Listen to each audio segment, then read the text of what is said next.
сегодняшний урок. Садимся.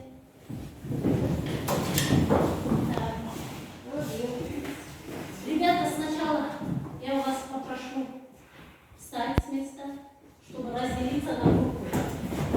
Встали. Подойдите к последней парте. Вот. Разберите там мозаики. Разберите мозаики.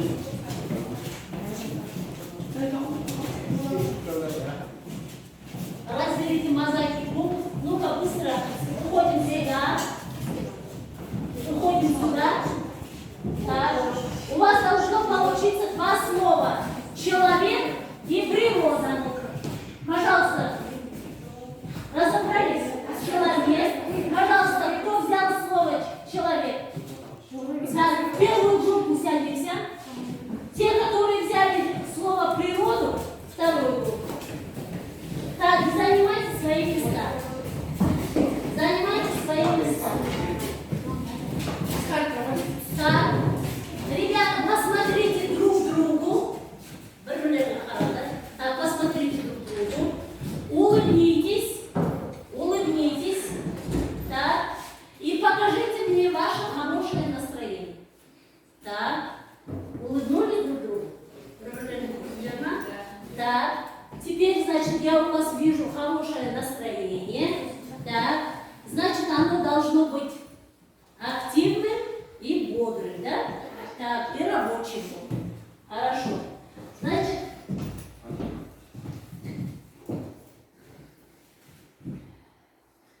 начнем сегодняшний наш урок. Так, ребята, мы проходим раздел «Мир живой природы». Тема нашего сегодняшнего урока – давайте протянем руку природе. Так, ребята, сегодня на уроке вы узнаете, природа – это земля, вода, растения, животные и человек. Сегодня на уроке вы сможете поймать содержание прозаических произведений, ключевые моменты развития сюжета, читать и анализировать стихотворение Олжаса Сулейменова «Волчата», составлять цитатный план, писать эссе по предложенной проблеме, выражая свое согласие или несогласие с мнением автора. Итак, на сегодняшний урок я взяла эпиграф, слова Роберта Рождественского «Человек – вершина природы, но природа ее – подножие. Уничтожая природу, человек неизбежно уничтожает себя». Так, друзья мои, на уроке мы будем говорить с вами об актуальных и нынешнего времени, одновременно вечных проблемах духовности и нравственности, которые не подлежат пересмотру, о любви к окружающим, об умении сострадать, об ответственности за свои поступки. Сегодня мы войдем в художественный мир Олжаса Сулейменова, анализируя ее и стихотворение «Волчата». Так. Ребята, вы знакомы с этим человеком? Да. Так, хорошо, мы знакомы, да? Так, теперь, что вы знаете о нем? Ну-ка, кто расскажет? Что вы знаете? Пожалуйста, Анна.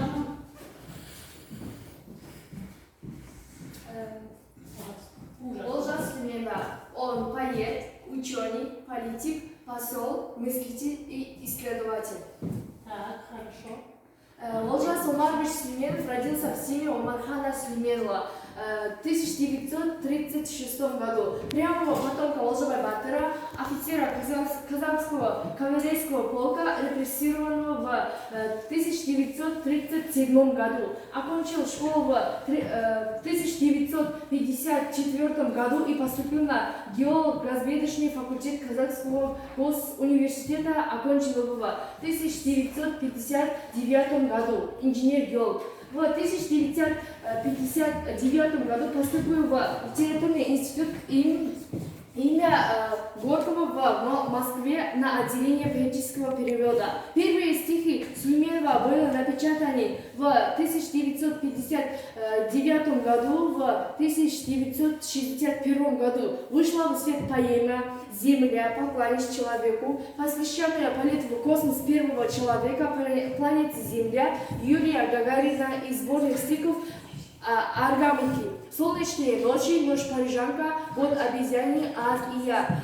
В 1989 году стал инициатором и лидером народного движения «Невада», Семипалатинск, целью которого было закрытие Семипалатинского ядерного полигона и других ядерных полигонов. Олжас Сулейменов является постоянным представителем Казахстана в ЮНЕСКО. Так, хорошо, молодец.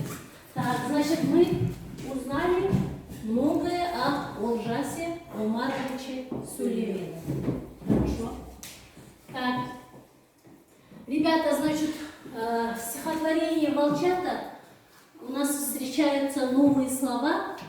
Лощина, алка, каскадык шкера, волчатник, амша, охотник за волками, заросли, копа, оскалив пасть, аран ақситып, месть кегалуя, пасть алазу. Хорошо. Так, значит, на домашнее задание вам было задано выучить стихотворение Олжаса Сулейменова «Волчата». Сегодня же мы проходим так как второй урок, да? Так, пожалуйста, кто выучил? Пожалуйста, Евгений. Шел человек, шел степью долго-долго. Куда, зачем, нам это не узнать. В густой лощине он увидел волка, вернее волчицу, а точнее мать. Она лежала в зарослях полыни, откинув лапы, искать пасть. Из горла прихваченного плыла толчками кровь, густая соленая грязь. Кем, волком, охотничьими псами, слепым волчатам это не узнать. Они, толкаясь и больше сосали большую неподатливую мать. Голодные волчата позабыли, как властно пахнет в зарослях укроп. Они, прижавшись к маме, жадно пили густую холодающую кровь. С глотками в них гудела жажда мести, кому любому лишь бы не простить. И будут мстить в отдельности, а вместе встретятся друг друга будут мстить. И человек пошел своей дорогой, куда, зачем, нам это не узнать. Он был волчатник, но волчат не тронул, ребят уже не защищала мать. Хорошо. Кто еще учил? Так, пожалуйста. Шел человек, шел степью долго-долго. Куда, зачем, нам это не узнать. А в густой лощине он увидел волка, вернее волчицу, а точнее мать. Она лежала с крылом. Она лежала в зарослях полыни. Открыл лапы и оскалив пасть. Из горла превращенного плыла толчками кровь, пустая, словно грязь. Кем, волкам, охотничьими псами, они толкаясь, они слепым волчатам это не узнать. Они толкаясь и ворча соседей большую неподатливую мать. Большую неподатливую мать. Хорошо. Ну, пожалуйста. Шел человек, шел степью долго-долго. Куда, зачем, нам это не узнать. В густой лощине, а точнее мать. В густой лощине он увидел волка, вернее волчицу, а точнее мать. Она лежала в зарослях полыни, откинув лапы и оскалив пасть. Из горла перехваченного плыла, из точками кровь, пустая, словно грязь. Кем, волком, охотничьими псами, слепым волчатам они не узнать. Так. Большую, они Слепым только волчатам. сосали большую неподатливую мать. Хорошо. Так, кто еще выучил? Пожалуйста. Людмила. Шел человек, шел степью долго-долго. Куда, зачем, нам это не узнать. Он в густой лощине увидел волка, вернее волчицы, а точнее мать. Она лежала в зарослях полыни, откинув лапы, оскалив пасть. Из горла перехваченного пыла. Толчками кровь, пустая, словно грязь. Кем, волком, охотничьими псами, Слепым он волчата не узнает, они толкаясь в очи и сосали большую неподатливую мать. Хорошо, молодец. Так. Ребята, значит, вы выучили наизусть, да? Некоторые выучили отрывок из стихотворения «Волчата». Так, ребята, теперь работа с текстом давайте. Какие ассоциации вызывает у вас слово «волк»? Давайте составим кластер. Так. Сейчас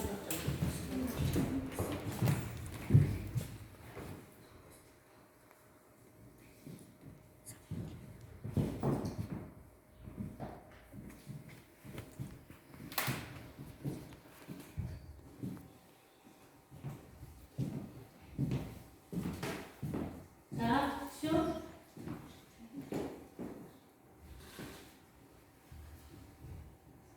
Какие ассоциации вызывает у вас слово «волк»?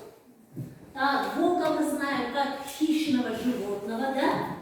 Так, волк это у нас самое загадочное животное. Так, его образ жизни и повадки часто приводят людей в недоумение. Что же это за животное, свирепый хищник или преданный и верный член своей стаи? Хотя о волке сложено немало легенд и сказок, узнать, кто же он на самом деле, можно только из исследований ученых и их научных работ. Волк всегда имел большое распространение по всему миру, в частности в Европе, в Азии и в Северной Африке. Более всего на сокращение численности повлияла человеческая деятельность, а именно неконтролируемая охота, вырубка лесов, урбанизация. В некоторых регионах мира волк находится на грани исчезновения и только на севере Европы сохраняет более или менее стабильную популяцию. Так, кластер у вас готов, да? Да. Ребята? Так, пожалуйста, кто будет защищать? Пожалуйста. Карака. Так. Волчица, злоба, месть, жалость, заботливая мать, зарослая полена. Заросли половины. Хорошо, молодец. Так, садись. Так, значит, волк это у нас волчица, жалость, заросли полыни, жестокость, хитрость, зверь, заботливая мать, злоба, месть. Хорошо. Значит, мы узнали много о волках. Да? Так. Теперь, ребята, значит, вы дома прочитали стихотворение, там изучили все. Давайте задание у вас первое. Определите тему и основную мысль произведения. Дескрипторы, значит, определяете тему, определяете основную мысль стихотворения. Пожалуйста. Ну-ка. Это стихотворение о светлых волчатах, которые по вине жестоких, безжалостных, остались без матери. Так, это у нас тема, да? Так, теперь основная мысль стихотворения. Автор призывает не уничтожить природу, бессмысленно брать забаву. Так, хорошо, молодец, хорошо. Так. Так, следующее задание. Ребята, работа по стратегии «Гора истории». Так, ребята, значит, составьте гору истории, определяя ключевые моменты развития сюжета. Это у нас вступление, развитие основного действия, кульминация и развязка. Значит, дескрипторы. А вы определяете вступление, определяете развитие основного действия, определяете кульминацию и определяете развязку. Давайте подумаем.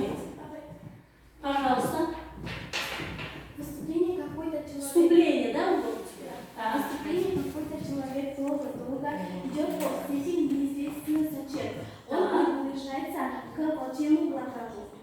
К волчьему логову, да? Так, дальше развитие основного действия. Кто знает, пожалуйста, кто? Кто мне ответит? Развитие основного действия. А? Ну-ка, ребята, подумайте. Можно? Так, Ерзат, пожалуйста.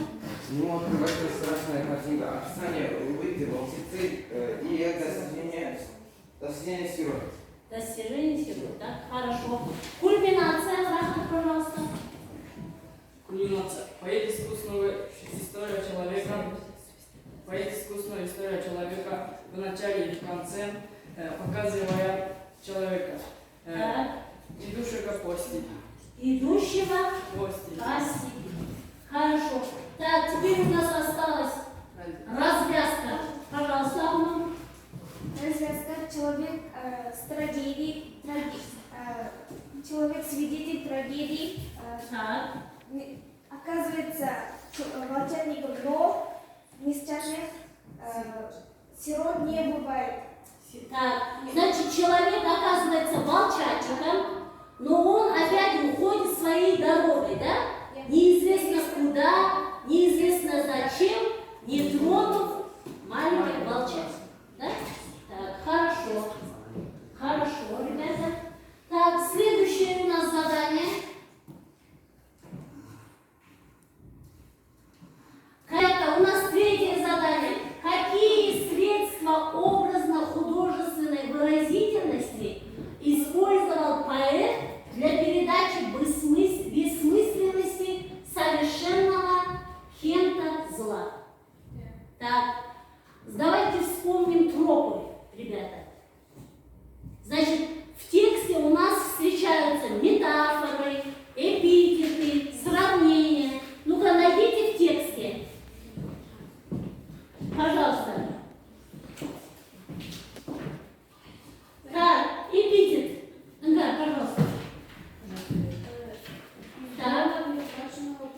Значит, эпитет у нас что? Что такое эпитет? Это образное определение, да? Значит, они чаще всего у нас встречаются в прилагательных. Пожалуйста. Большую неподатливую мать. Так. Голодные волчата позабыли. Голодные волчата. Так, еще. Густую холодеющую кровь. Густую холодеющую кровь. Молодец. Еще все? Горло перехваченное пылью. Ага, хорошо. Горло перехваченного пыла. Это у нас эпитеты, да? Так, теперь сравнение. Пожалуйста, Паша, нашла, да? Кровь, словно грязь. Кровь словно грязь. Молодец, садись. Дальше у нас метафоры. Так, Аяжан. Метафоры. Из горла перехваченного Плыла. с глотками в них ходили жажда мести. Так, с глотками в них входила жажда мести. Так, хорошо. Как властно пахнет в зарослях укроп. Ага, хорошо. Властно пахнет в зарослях укроп. Молодцы, хорошо. С этим заданием вы справились, да? Молодцы. Так, теперь следующее задание. Так, значит, вы дома прочитали же текст? Составьте цитатный план. Давайте обе группы составляем цитатный план.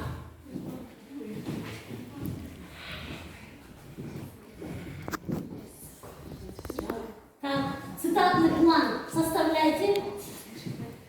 Составляйте, да.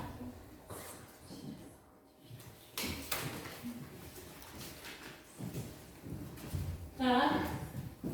Какая группа готова? Готовы? Пожалуйста, Евгений. Густая лощина, волчица, голодные волчата, густая кровь, жажда мести, месть друг другу, волчатик, беззащитным волчата. Так, значит, вы составили план, цитатный план, да? Первое у вас какое? Густая лощина, Густая лощина. Так, второе. волчица, Волчица. Так, третье. голодные волчата, Голодные волчата. Хорошо. Еще. густая кровь, Густая кровь. жажда жажда мести, жажда мести, месть друг другу, хорошо, волчатник, волчатник, беззащитные волчата. беззащитные волчата. Хорошо. Так, следующее. Пожалуйста, первая группа. Так, Шел человек, в густой лощине он увидел волка, из Да. горла прохоченного плыла толчками кровь, и вместе с ним вылипала жажда мести, и человек пошел своей дорогой. и человек пошел своей дорогой. Хорошо, молодцы. Так, мы обе группы составили цитатный план, да? Так, теперь, ребята, давайте вспомните пословицы о волках. Так, какие пословицы мы знаем о волках? Пожалуйста. Так.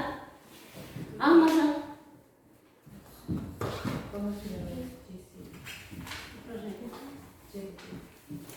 С волками жить, по волчьи выть. С волками жить, а волчьи быть. Хорошо? Так, мы, пожалуйста. Волк боится в лес не ходит. Волков боятся, в лес не ходить. Молодец. Пожалуйста, Джаспер. Осторожности волку в овечьей слезе. Так, опалился волку, овечьи. Хорошо. Евгена. Волк в овечьей шкуре. Волк в овечьей шкуре. Молодец. Дальше, Евгена. Волка ноги кормят. Так. Волка Ноги кормят. ноги кормят, я? Ноги кормят. Так, Рахат, пожалуйста. Сколько волна не кормит. Он Сколько всех волка? ест. Смотри. Сколько волка Сколько волка не не кормит. корми, Он все в лес смотрит. он все в лес смотрит, да? Как мы переводим? Қанша Қасқырда қанша асырасаң да, он тоғайға қарайды, да? Хорошо. Так, следующий, Аяжан. И волк и сытый, и овцы целые. Так, и волки сытые, и овцы целые. Хорошо. Так, дальше. Амнур, пожалуйста. Волка нет, пословица овечьей шкуры.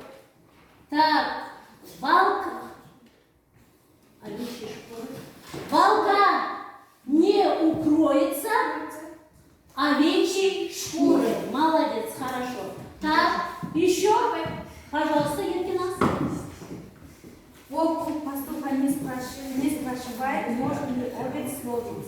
Так, волка волк у пастуха не спрашивает, можно ли ловить? Можно ли овец? Хорошо, молодцы. Значит, и с этим заданием мы справились. Так, ребята, давайте теперь составим диаграмму Венна. Так, какие, значит, можно использовать в диаграмме Венна черты, присущие и человеку, и волку. Так, значит, мы знаем, что человек разрушает мир природы, уничтожает его в будущем себя, да? А волк пытается отстоять свое право на существование, сохранить потомство, да? Так, пожалуйста, Ефрат, какие черты есть у человека? Да? Человек благодарство, Гуманность, искренность, искренность, милосердие, милосердие, мужество, мужество, смелость. Так. а волк месть, А волк месть, злоба, жестокость,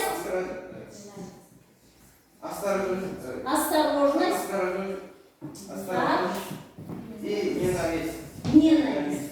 Хорошо, садись. Хорошо, молодец. Так. Так, ребята, теперь проводим рефлексию. Закончите предложение. Протянуть руку природе – это… Пожалуйста. Протянуть руку природы – это каждый из нас должен задуматься о будущем окружающей нас природы. Бери ее и протянь ей руку помощи. Так, хорошо. Так, хорошо. Ребята, наш урок подошел к концу. Значит, сегодня на уроке вы узнали, что природа – это земля, вода, растения, животные и раса Сулейменова волчата использовали информацию, содержащуюся в тексте, для подтверждения точки зрения и составляли цитатный план. Известный казахстанский писатель Максим Зверев утверждал, настало время, когда никто из писателей не должен оставаться в стороне от важнейшей темы века. На глазах меняется облик нашей планеты, но потомки не простят нам, если мы не протянем руку природе. Ведь теперь природа просит милости у нас. Так, теперь, значит, завершаем наш урок. Так, возьмите, значит, домашнее задание. Напишите эссе, выбирая одну из тем. Первое, значит, эссе от имени волчат, и второе эссе от имени